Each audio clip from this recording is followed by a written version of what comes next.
All right, looks like we're live. So everybody, Don Costa here again with another Flip Talk podcast episode, and I am here with Evan Carmichael. Evan, how are you doing today, buddy? I'm great, man. How are you? I'm doing good. So I love the fact I just mentioned, I love the fact that you're like me. I always talk about the fact that I'm unscripted and I don't always know what I'm going to say before it comes out of my mouth. It looks like you function that way, which is, I think this is going to be a fun conversation to have, and definitely going to be a legit off the cuff, unprepared conversation. So that is going to be good. So the reason why I have you here today on the show is because as business owners, as real estate investors, as entrepreneurs in general, the mindset thing, the fear, the self-doubt, I think is huge. A lot of the questions that I get from people, are fear-based, whether it's getting started or growing or who to hire or those kind of things, or just kind of what move to make in their life are really fear-based. And so when I had the opportunity to bring you on and have you on the show, and I did a little research on you, kind of got me excited because it's right in line with what I think a lot of audiences need to hear. So great to have you on. Before we get into the conversation though, I'm hoping that you'll give the audience a little bit of background about kind of who you are and what it is you do. I don't know. What would you say? I think that you are definitely somebody who is doing some great things with mindset and entrepreneurship and just kind of getting people out of their own heads. From what I can tell, you're a lot like me. I'm an introvert by nature. That the self-doubt thing has always been something I struggled with. When I went to start my podcast originally, I decided I was going to do it and then sat there for 6 months trying to get everything perfect before I started, because I was actually avoiding taking action. Mm-hmm. And it looks like you've done a lot of that struggle through your life, and you found this great way to overcome it, and you share that with people and help them accomplish what they want to accomplish. Hopefully I hit that on the head. So. I like it. Why? That's my new intro from now on, Don. No, I like it. Listen, I actually really struggled with this a lot, and my biggest fear is disappointing people. Right. The idea that I would get on stage or do a show or write a book or anything that then somebody might be disappointed in me just destroys me, and still does. I've just learned to manage it better. With questions, I used to, before we would do this, if this was 5 years ago, I would have said, Don, happy to be a guest on your show. I'm honored. I need to know everything that you're going to ask me. Mm-hmm. It wasn't how I rolled.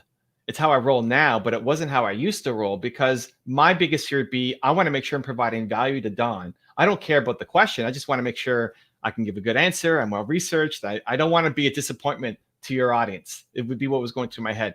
And I've slowly flipped that to say, I don't even if you have questions, I don't even want to know what they are, just because the way through the fear is doing. Mm-hmm. Being afraid is not a good enough reason. Unless it's against your values, or unless it's actually going to, hurt yourself somehow. Like, don't go jumping from an airplane with no parachute because you're afraid. Great. Don't be stupid. But most of the things that we're afraid to do are things that are looking bad in front of somebody else, other people's opinions. And that is no longer a good enough reason to put your life and your dream on hold. And I love that. And that's 100%. And that's one of the things that I know that a lot of people that are newer entrepreneurs struggle with, but they don't realize that those of us who've been entrepreneurs for a while, we still do. Like you said, I think that inner person is still there. You just found a way to manage it and found a way to lead it, right? Found a way to pull yourself out of that kind of dark place, that corner. And that's something that I like sharing, that, I've had success in business, and I don't want people to think that just because you've had success that all goes away. We find ways to manage it. I used to have this terrible fear of public speaking, and same thing you dealt with, not wanting to disappoint the audience, not sure what they wanted to hear. And then just finally I got on stage, and I remember one time I was on stage and the worst thing that could happen happened. They had the wrong slides. Ooh. And I had to stop and have them reset the slides. And while I was standing there, I shared, hey, a couple of years ago, I would have been terrified to even be on stage. And someone in the audience asked, like, well, what did you do to get over it? And I said, I just did it. And that's really like you said, not having the script ahead of time really is powerful, because just taking that action and realizing that it's not that big of a deal is huge. So I love that you share that, and that's really cool. So what's your biggest aha moment in that change, coming out of the show? Now let me give some background context here to that question. You've hobnobbed and shared the stage with some huge names like Grant Cardone, Tony Robbins, Gary Vee, a lot of people that people know. You definitely have a huge following yourself. You know, you have several million followers on YouTube. You're definitely a huge influencer yourself. You've gotten to a good spot that I think a lot of people would admire and aspire to be in. But what was the aha moment to get you out of the shell and get you on the path that you're on now? I don't know that there's one aha moment. It's a sequence of things. Two things that have really helped me. The first is, if it's scary, difficult, or hard, those three words, if I hear myself say it, if I type it in a message, I've trained the people around me that if you ever hear me say that to call me out, that means I have to do it. Okay. Scary, difficult, or hard are not acceptable reasons, right? So I want to, Evan, come speak at this event. Ooh, that sounds really scary. Now I got to do it. Like, the fact that I said it means I have to do it. And it's trying to rewire that, because we feel scary and so we don't do it. That's how we've taught ourselves, where now it's saying, no, I said scary, now I have to go do it. And again, training my wife and training my son loves it in particular, to say, hey, whenever you hear me say this, I need you to, call me out on it. And then the other one is service. You're here to serve, you're here to help. Especially entrepreneurs, you're building a business, yes, to make money, support yourself and your family, but you're here to solve a problem and help other people. So in the speaking context, earlier this year, I was speaking on stage. So Ed Milet, if you know Ed Milet and Andy Frisella, they have this group, the Arate Syndicate, and people pay $50,000, $60,000 to be in this group. They had me come and speak at their event, and they didn't say who the other speakers were. It's this really private, like, surprise moment when you get there. Already I'm nervous because I don't want to let Ed down, don't want to let Andy down. And it's not that people paid $100 a ticket. It's 50 to 60K to be in this group, right? This is like some high level stuff. And then I get to the event and I ask Ed, okay, like, what's the schedule? When am I speaking? And David Goggins was just before me. And if you know David Goggins, he's like the most intense human alive. And then Peyton Manning was after me. Like, are you kidding me? You're putting me, it's David Goggins, then Evan Carmichael, then Peyton Manning, right? And I'm having a panic attack thinking, oh my God, how am I ever going to deliver value to this audience who are paying so much money to be here? And I'm sandwiched between these legends.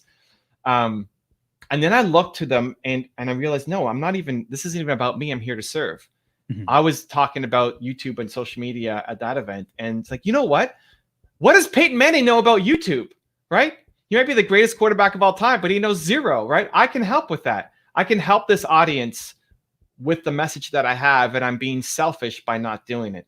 And so every time I flip to service, it calms me down and puts me back into the right framework to go after and do it. So one of those two things: scary, difficult, or hard, I have to do it because I said it, or service, I'm here to help people, and so I have to step up. Yeah, that's huge. I mean, and then one of the things that I hear all the time in the industry that we're in is come from a position of service. When you're working with, we're in real estate investing. So when you're working with homeowners or you're working with new relationships, if you attack that relationship or that situation from a position of service, you're going to have a lot more success. So I think that's huge. And it's obviously huge for you as a mindset move, but it's just huge, I think, as a core principle, a core value. I'm sure you'd agree. Yeah, I think my new book, Built to Serve, what I talk about is you are built to serve. Like, serving others is hardwired into humans. It hits the same part of your brain as having food and having sex, which are also pretty important as humans. Right. So if you're not happy as a human, it's because you're not eating, you're not having sex, or you're not serving other people. Or some combination of those three. Right. So you want to serve, you want to help others, and you may have felt how good it is to do an act of kindness, like hold the door for somebody, or surprise the person behind you in line and pay for their coffee or something, which is great. But deeper service and fulfillment comes from helping people who currently are what you used to be. You've gone through a journey. You're way stronger than you used to be. That moment in your life where you felt worthless as a human, the hardest moment, most painful, emotional moment in your life, there's lots of people who currently are like that right now. And you made it through where most people don't. So how did you do that? And helping other people who currently are like that will be the thing that will fill you up for the rest of your life. And so it's hardwired into us. And I'm just trying to teach people, as many people as I can, to unlock it in themselves. Yeah, very cool. So I actually watched the video just before jumping on here, and it was your intro video on your YouTube page. And you were talking about, a few different things that people figure out, a little too late in life. Um, five different items as a matter of fact, and one of them kind of hit me, kind of having a destination, knowing your destination, and that's powerful. Something that I talk about a lot here is building a business with purpose, kind of knowing where you want to go. How has that um been, in your life, in your journey? Like where has not having a destination, I guess, failed you, and then kind of maybe give me a couple examples of having the right purpose really helped you succeed. Well, I think if you don't know what your purpose is, you're just constantly going in circles and being pulled in multiple different directions by what other people want you to do. Mhm. Everybody's got an agenda for your life. Your parents, your friends, your coworkers, the people around you. Everybody has an opinion for what Don should do next. Hey, Don, go do this. Hey, Don, start this. Like everybody's got their opinion, and a lot of times it's even from a loving place, right? For the younger entrepreneurs out there, your parents might not support you, but they probably still love you, right? It's not that your parents hate you. They just have a different version of success. And so when you don't know what you stand for and what you want to do, you just fall victim to what everybody else wants to do because they feel confident. They seem confident in that. So you want that confidence. And so you go do it, but then it's not the thing for you, and you just kind of bounce between, opportunities. When you figure out what your North Star is, what your purpose is. So for me, I say your purpose comes from your pain. So whatever you struggle the most with is the thing you want to help others through. I struggled so much as a young entrepreneur getting started. That's now my purpose, is to help other entrepreneurs not struggle and suffer as much as I did. And I'm not actually big on 5 or 10-year goals. I think for you to know where you're going to be in 10 years is ridiculous. Like think about who you were 10 years ago. Would Don 10 years ago say, I'm going to have this show called Flip Talk and I'm going to be doing, it's like, no. But having the North Star for life, like I want to help unlock people to believe in themselves more for the rest of my life. How I execute it will change dramatically in the next 10 years. Most people have these 5 or 10-year goals without even having the North Star, and then they don't adjust, right? Like we're in the middle of Corona right now.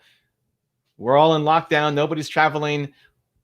My 5-year goal for my Toronto Dance Salsa dance school business has been destroyed because nobody can take dance classes right now because we're in Corona, right? Right. It's the Mike Tyson saying, if everybody's got a plan until you get punched in the face. And it's great to just plan, but it's in the doing. So it's like, what am I doing right now? And then what's your North Star purpose for the rest of your life? And that has really served me to find amazing opportunities that I never would have thought were possible. Very cool. So mindset obviously is something that entrepreneurs as a whole struggle with. And we talked about, again, the fear and the way you accomplish and overcome fear at this point in time. But, that voice, right? That voice in your head. I just had a call yesterday with somebody who's trying to get started in business, trying to get his business up and going. And he's questioning everything. I had to stop him in his tracks. And I'm just like, look, you are literally giving yourselves reasons not to start. And I was like, you just need to get momentum. Momentum builds momentum, but that's easier said than done. What are some of the other tricks that you might advise somebody that's like, just, taking that next step, that voice in your head, like that we all have that says you're not worthy. I'm sitting here going, okay, I want to do X, Y, and Z in my life now that I've accomplished, A, B, and C, but am I worthy of doing that? How do you just not just by doing it, but how else do you get past that self-speak? Like, how do you turn that off? Like some advice, I guess, you give on that. Okay. So a couple of things. The deeper work is understanding that voice in your head is not actually your voice. It's not actually self-speak. That was planted by somebody. That fear or insecurity you have came from somebody else in your life who told you that you're not worthy unless you go do this. And now you're fighting against it because you want to do something else, but you still have been trained that this is how I get love. So that voice was planted in your head by somebody, and figuring out who and why, and then forgiving them and having empathy, even if you never even have the conversation with them, maybe they passed, but that was put in your head by your family, by your parents, by your teachers or your school.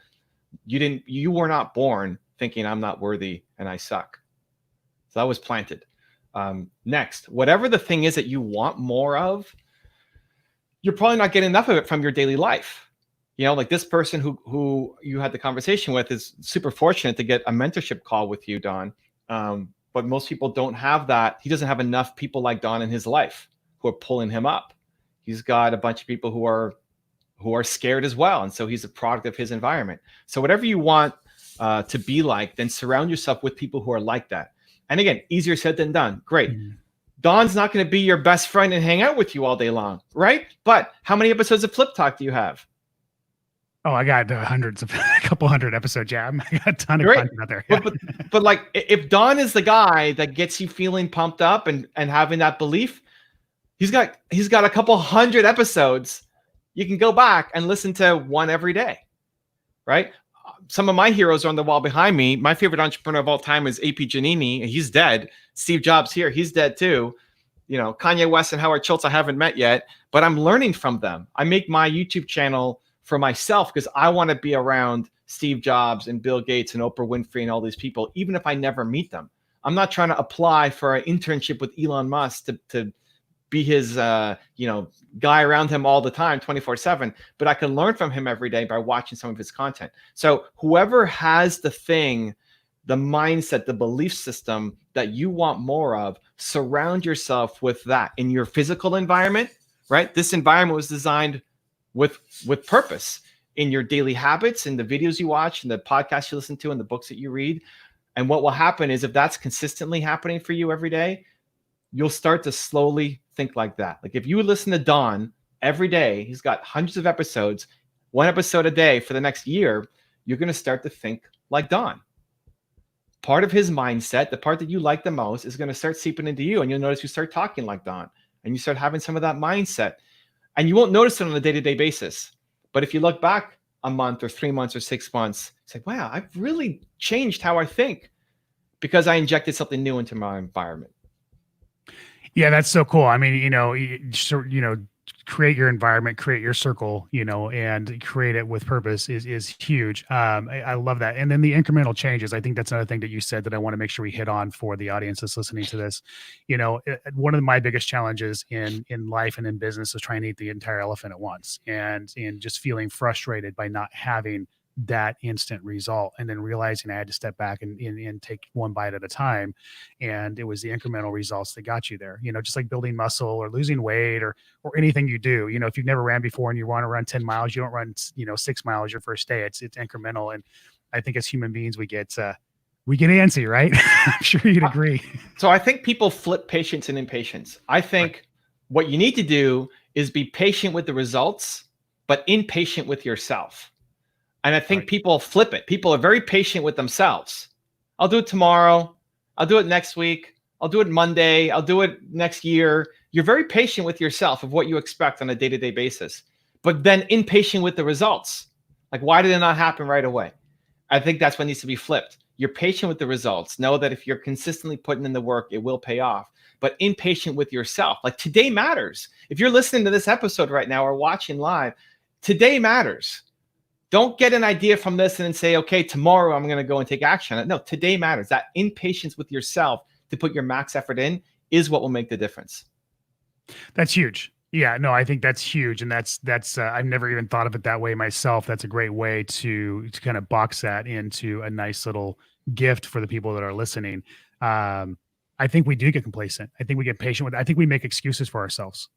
And we make the excuses, like you said, from the voice that came from somebody else, for ourselves, and we allow ourselves to slack off, and we definitely got to hold ourselves accountable. So, what are some of the tools? I got a few questions about tools, I guess. What are some of the tools you use to hold yourself accountable now? I mean, obviously surround yourself with the right people, but do you have certain practices in your day that you go about making sure that you're on track to accomplish what you want to accomplish?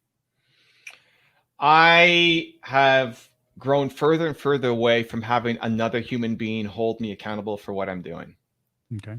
I have built the identity for myself, Evan Carmichael, that if I say I'm going to do something, I have to do it because I said I was going to do it. And if it no longer serves me, then I'll change my schedule tomorrow and I won't do it then, but I'm still going to do it now.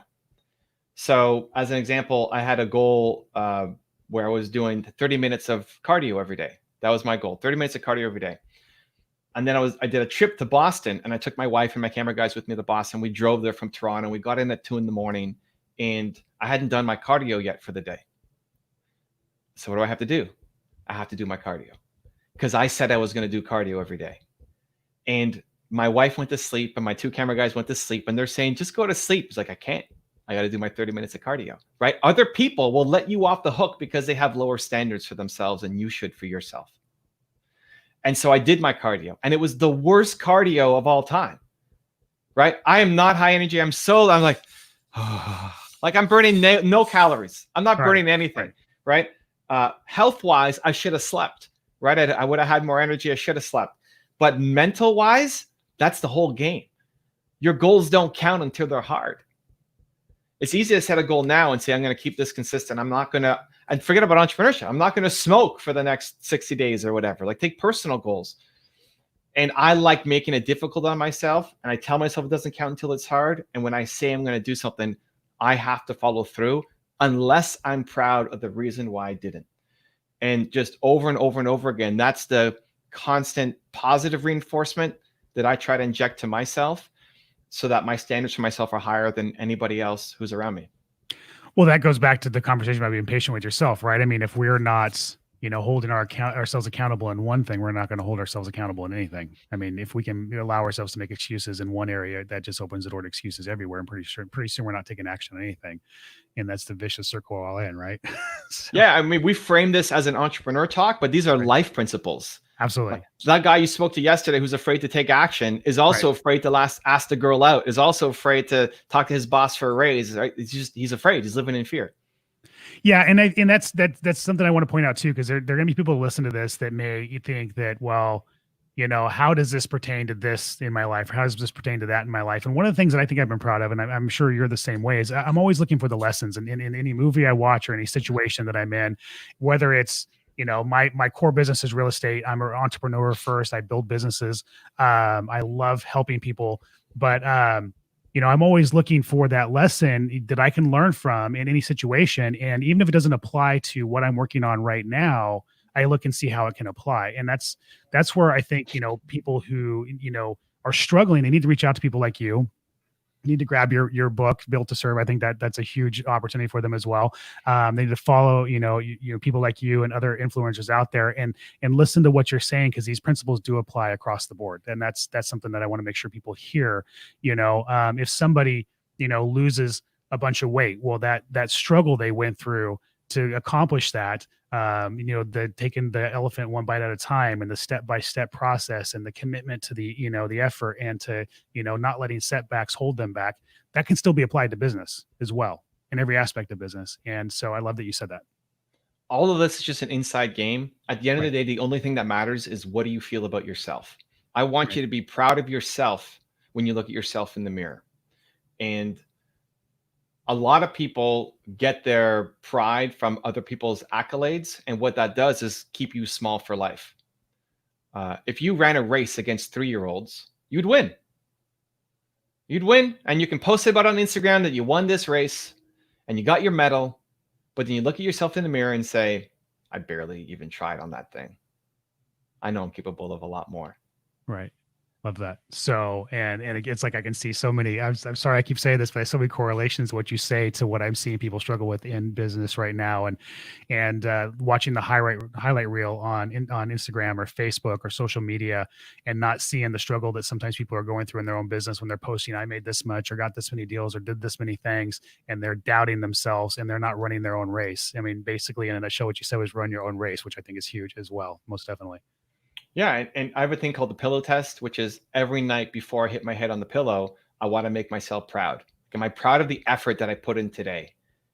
And if not, then like, what can you do right now, even in 5 minutes, to make yourself proud of you? Because if you went to bed feeling proud of yourself every day for the effort you put in, not for the results that you got. If you're only results focused, if you get your self-worth from getting results, you're only going to do things that you're going to get a result at. And therefore you play small for life. If you tie your self-worth to putting your max effort in every day, you're not going to get results every day, because you're trying a whole bunch of new stuff that you've never done before, but you're going to end up accomplishing way, way, way more because you're taking on so much new stuff. So it's really about being proud of the effort that you put in every day, and patting yourself on the back, even when other people look at you and say, "You're crazy. What are you doing?" Yeah, very cool. So you mentioned in your information, your website, your bio that you're an introvert. I am an introvert as well. What do you think? I know this is kind of off the wall question, but what do you I think it like it. is about introverts that drives them to put themselves out there? and Yeah, dude, I love the off the wall questions. Those are my favorite. Service. It's service. You want to help. Like, this isn't about you. This is about your audience. This is about the guests that you're bringing on. You want to help. You've got to. I think introverts are great listeners. I think introverts are usually very empathetic and really put themselves in other people's shoes very well. That they don't have to have the spotlight on them, but they can hold a space for other people very, very well. And I think on the surface, it seems like a contradiction of like, well, how does an introvert have 300 million views on YouTube? And how does an introvert have 200 episodes of a podcast, right? Because you want to serve, because you want to help. And this is the best way that you can do it. yeah, I can definitely see a lot of truth in that for sure. So, what obviously service is why you do it. Like what was it you were trying to serve when you first started putting yourself out there, I guess? Because I think this will help people, because a lot of people like that I deal with right now, they struggle with picking up the phone and talking to somebody, going and knocking on a door, going to an appointment with somebody, like just different aspects, bringing a team on. Like they struggle with these little things, these first start steps. And like, did you expect to be where you're at when you first started putting content out? Was that purpose driven? Was it just an outlet? Was it just creativity? What was it, do you think, that kind of made you, obviously now it's position of service, but was that always the case? So when I started on YouTube 11 years ago, April 2009, YouTube was a totally different platform. YouTube was not an educational platform. If I put a 6-minute video up, that'd be considered super long on YouTube. And so it took me 5 years to get to 7,000 subscribers, right? 5 years to go from 0 to 7,000, and then another 5 years to go from 7,000 to 2 million. So to the point of staying consistent and staying on your drum. And I sucked at the beginning, and my first videos are still there. You can go watch, and how awkward I was and nervous and trying to memorize everything. And it's just brutal. At the beginning though, YouTube, I wish I could say that I knew this was going to happen, 10 years down the road, I'm going to be this big deal on YouTube. I'm not that smart. I don't know that anybody would be that smart back then when I started on YouTube, but it was service driven. I'm a visual learner. I'd much rather watch something. The fact that I can see you, even though this, it could be turned into a podcast, I like that I can see you. Otherwise, I'd be closing my eyes and really having to focus, because audio is the worst way for me to learn. And so I struggled so much as an entrepreneur. The thing that saved me was I modeled the success of Bill Gates and I applied it to my company, and that's how we started to grow. And I thought, this is really cool. I want to teach other entrepreneurs how to model success in a visual format, because I'm a visual guy. And YouTube was the only video. Now you can do video on Twitter and video on YouTube. Was the only place for video 11 years ago. I sound like I'm an old man.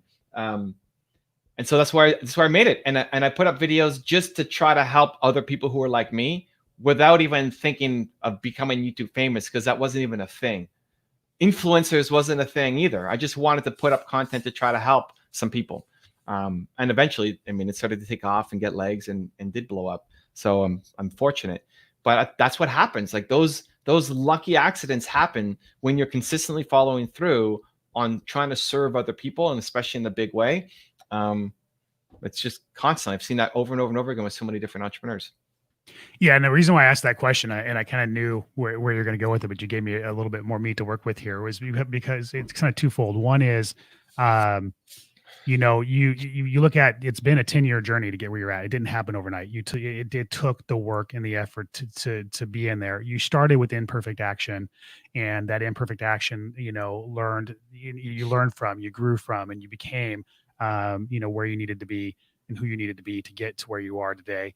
And then the last one is the fact that you gave yourself permission to be who you were. In fact, you're an outlet of service to teach people the same way you learned. And I think that's the other thing that I think a lot of us get caught up in is, like, I don't like to sit and read. If I pick up a book, I will read about a page and I'll be ready for bed. It's just my thing. I don't like, I will look at pictures, I'll look at videos, and that's how I learn as well. Mhm. So, I'm really good at looking at somebody else's business and picking the pieces that work out and putting them in my own. So, for a long time, I don't think I gave myself permission to do it. When I did finally give myself permission, I don't think I was conscious about that. And I think people need to be more conscious about like who they are, how they learn, and be proud of that, and find ways to maximize that, which you've done really, really well. Yeah, that's the old saying of if you judge an animal or fish by its ability to climb a tree, you think it's really stupid, right? Right. Like go be a Right. fish. Don't try to climb a tree like a monkey, right? Right. Just Um, huge. yeah, and I think for learning, that's a lot. And we're so fortunate now. I mean, us growing up, I had to go to the library to learn, right? I remember like Right. going in high school to the library to do your research, right? Internet was like just coming up in my last year of high school. So we had to force ourselves to learn to climb a tree as fish, and we did it really sloppily. Now there's so many different ways that you can learn, and understanding that most of the knowledge that you want is available in whatever platform works best for you, whether it's live events, whether it's videos on YouTube, podcasts. Almost all the information is out there. Now, as an example, my favorite entrepreneur, AP Giannini, there's not that much content on. There's no video on him because he died before video really became a thing. So I'm forcing myself to read a book on him and telling his story. And it's slow. It's like 10 pages a day. And then I start to like doze off into something else. So there are some really rare things that you might force yourself to do. But otherwise, whatever you want to learn, if you want to learn about real estate, there's so many different ways to learn about real estate, right? Mhm. If video is not your thing and you'd rather read a book, great. There's lots of books on it. There's lots of newsletters on it. There's lots of videos on it. There's lots of podcasts on it. There's lots of people going live on Instagram on it. There's so many ways to learn, so that now hacking and understanding how you learn, which maybe you're never taught. Like maybe you weren't taught in school how to learn. Maybe you weren't taught by your parents how to actually learn and understand your style. But now you're an adult. You still got many, many, many decades left. It's good to figure it out so you can go all in on it.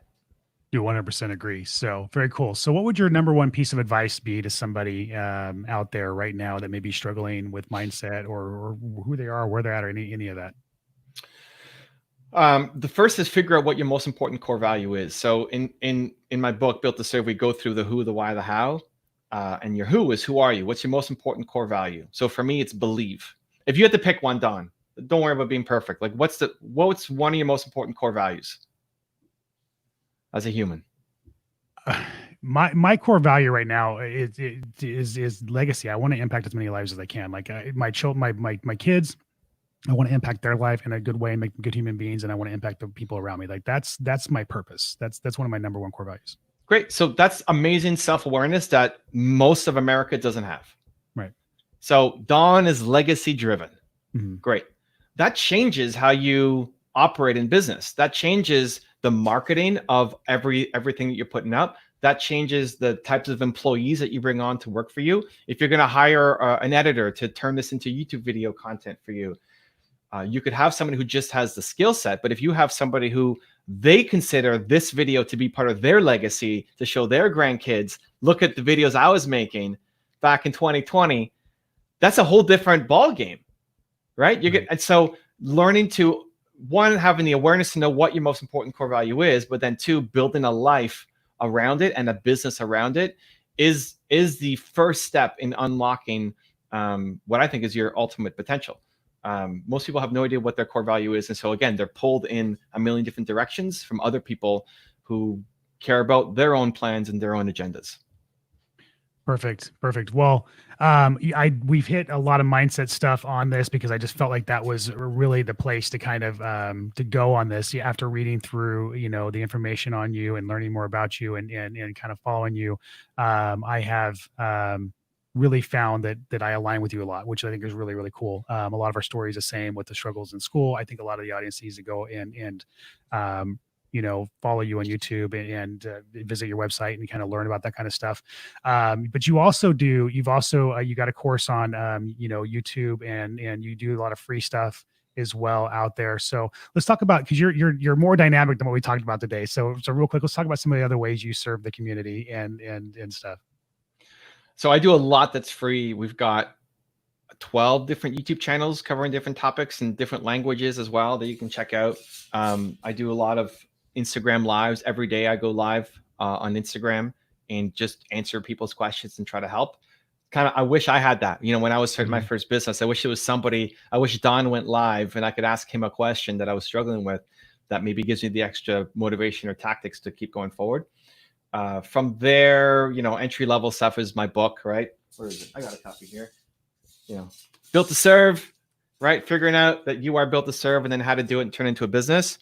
And then from there, I've got a Movement Makers program, which is coaching twice a month with me live in a group, and then a YouTube Growth Bootcamp course, which is guiding people to actually build a significant YouTube channel. And I think when you're diving into the world of anybody, I always encourage people to start for free. Like if you have no idea who I am, don't go buy my $1,000 YouTube course. Don't even sign up for my $49 a month membership course, right? Like don't do that. Watch the videos first. Maybe watch the one that Don liked, the five things that people learn too late in life, right? Right. Start with the free stuff. And all of these guys who sell books, and it bothers me because a lot of people will take out a mortgage on their home or take out a loan or just go deep and spend $10,000 on a mastermind or something, and then get ripped off. And not that everybody's a ripoff in the industry. That's not it at all. But start with the free stuff. Everybody who's putting out content and books and masterminds and all that, they have free content. Start with the free. If you like that, you get value from it, then get the first level, like the book. Get the book. This costs $26, right? Like you're not out a big chunk of change. And then work your way up. And each step along the way, make sure that person gave you value. So that's what I've been trying to do. Well, and I think that's huge advice, because a lot of people will follow somebody or buy a course and they don't take action on it. And they don't take action on it because they're not, in some cases, they're not in line with that individual or that individual's teaching style or that individual's philosophy. And then they feel ripped off. And I think there's a lot more of that goes around, right? And then the industry of educators gets a bad rap for it. And the reality is that if they spent the time seeing if they align with that educator, that individual, that influencer, and found that was somebody that they really could follow and buy into, that's the point where you tap into the other services they're providing. I think you're gonna have a lot more success. So I think you made a good point there that I just want to make sure we hammer home. So Trevor here, I'm gonna show his comment here. Do you have any groups that you'd recommend on Facebook that people may be able to follow you on, or they should check out to be a part of, that would be good at kind of helping in the journey? The groups I have are the private groups. So the people who bought the Movement Makers training with me or the YouTube group, we then put them in a group together so that you're learning from me, but also, you're connected to other people who are like that. But I'm sure there are. I'm just not Facebook. I'm not a big fan of, because organic reach is the worst. It's tough. It's just the worst. Like if you're trying to get out content, you have to kind of market in the year that you're in, and to do organic content on Facebook is not a good strategy. So I'm just not doing much in terms of content. We have posts and stuff, but it's nowhere near one of my big focuses. But groups can be amazing. And like any group that you're part of, it's what you put in. So if I'm part of any group, whether it's, Facebook, I'm not, but any groups, WhatsApp groups or mastermind groups, you try to see who are the people in this group and how can I help them. Like my default is, how can I help somebody in this group? How can I help them grow? How can I help them learn?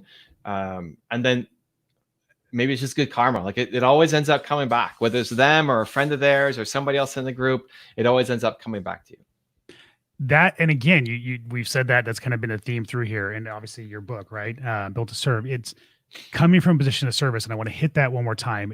When you go into a community, when you go into a group, when you reach out to somebody, in the industry that you feel like is going to be able to help you, instead of asking, like some people like, can I take you to coffee? Can I do this? Can I do that? And that's not service. That's asking me to give up my time to serve you. You need to come to somebody, to a group with, how can I serve the community? And it's amazing that the value comes back to you tenfold. Yeah. By having that attitude. And I love that that's where you're coming from on that.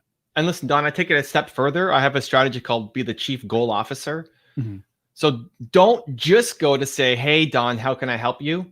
because now what I'm doing is I'm giving work for you to think about how I can help you. Right.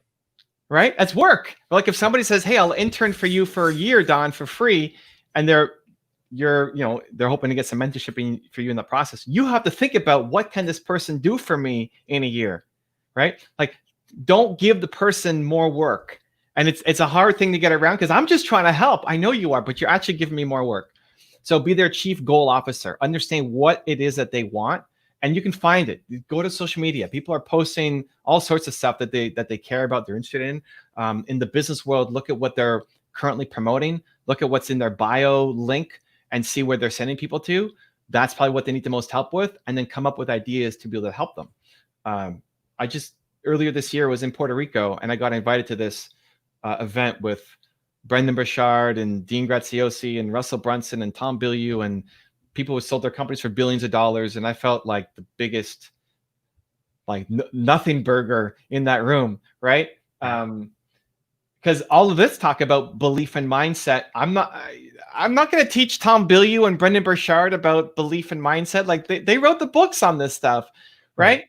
So like, man, how do I help? How can I can ask a million questions. I know that I can glean a lot from them. And just before this, I was on an Instagram live with Dean Graziosi. Why? Because I went in thinking, you know what? I know that I can help them with YouTube. I can't help them with belief or mindset or habits or routines, because they all teach this stuff. But YouTube, I'm the best one at this table on. And that's like the only thing I know that's actually better, or salsa dancing or League of Legends. Those three things I know I can give value to, but they probably don't care that much about salsa or League of Legends. So YouTube, they all care about. I'm gonna help them on YouTube. And so I was doing audits. I was looking at their channels. I was offering to help everybody around the table. And sometimes it was direct with them, and sometimes I went to their team. And now they're looking for ways to help me out, right? Dean and Brendan spent half an hour with me over lunch, just going over my entire book launch strategy, because they've sold millions and millions of books, and I'm I haven't done that yet, so I want to. Right. So how did you do it, guys? So being their chief goal officer, understanding what they care about, and then even if you don't have the abilities, you find somebody who can help them. Yeah. So you're giving them the good karma. Be a connector. So YouTube is obviously one of your expertise, and I don't want to let you go before we hit that. So obviously you have a course on it which goes in depth. What are some tips and tricks you can help people? Because I know a lot of people in my audience, they're putting out content, to either advertise services they're providing, or just getting more reach for networking and that kind of thing. So what are some ways to be successful? I'll be the first one to be honest with you. Like I've had a YouTube channel I haven't put any love into, and I definitely need some help there. So what are some tricks in getting started in YouTube the right way, I guess, to kind of get some footing? YouTube is especially important for you, Don. Right. Because you care about legacy. So it's understanding the person's goals. If you told me I want to flip talk, in like 6 months, I want to be out, I'm going to flip it to somebody else. Like, don't do YouTube. It's a waste of time. It just will take too long to get started. But if you're living for the legacy play, YouTube has to be your number one home. It's the only place where your content lives forever. The videos I did 5 years ago are still getting me views, subscribers, attention, interest, customers, book readers today that I made 5 years ago. Your Instagram post from 5 days ago is gone. Nobody cares about, nobody's watching. So YouTube is the hardest platform to win because of legacy, but building a legacy is hard. Right? If you just wanted to be the man of the hour, you can easily find ways to do that. But to be the man that has a giant legacy, that's really tough. So that's where YouTube is a slightly different social media account or platform than the other ones. For kind of thought leadership expert videos, you've got a couple options. One is you share your advice and opinions. You're talking to the camera and dishing what you know about the industry. Two is you're mentoring somebody. That call you did with that guy yesterday would be cool if that was a video, right? And 100%. You can, and some people don't want it to be public, but that could be a condition. Hey, if you want free access to Don, it's going to be public so that other people can learn from who have the same problems that you do. And you could look at whoever's following you on Instagram or Twitter or email lists and say, hey, Don's doing a new show now, Q&A with him, and he's going to give you coaching for 25 minutes for free, but it's going to go on YouTube. the benefit of that is you just show up. Right. In the first version, you got to have not necessarily a script, but you got to kind of figure out what you're going to talk about. In the coaching, you just show up, and your prep work is the years that have gotten you here, so you can help them, give them value. Starting the video with a fire hook intro, not an intro like, "Hey guys, welcome back. It's me, Don, super pumped." Nope. Goodbye. Nobody cares. Even on my channel, it's 83 to 87% of my views are non-subscribers, and I've got 2 million subscribers. Right. So that's good. That means your channel's growing.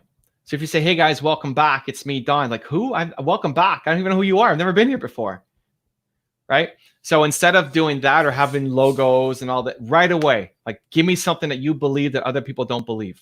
The first thing out of your mouth needs to be something that's going to make me stop. So not in this video or no intro lines, like, boom, you hit me with something powerful. I'll be looking at how do I get at least a video a week to 3 to 7 a week out. And that sounds super scary, but we do scary. Love scary, right? You love scary. It's not a good enough reason anymore. And I would, for someone like you, I would dramatically be okay with lowering the production value of the show. This is what holds people back. I can't make a video until I have the perfect microphone or the perfect setup or that awesome flip talk background with the arrow and the graffiti and all that stuff. People don't start unless they have that. The production quality in expert videos is the knowledge that you have. Your job is to teach me to think like you think.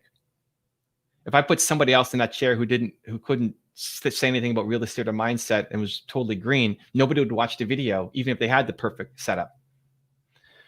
Unless you are a video producer, like if you're a video producer, your videos better look well produced. Mm-hmm. Otherwise, I'm coming to you for the quality of the content and your ideas. It doesn't mean disrespect the editing and don't pay any attention to it, but that's not a good enough reason not to make. So now suddenly, if I'm asking you to make 3 10-minute videos a week, it should take you 45 minutes to an hour to do it.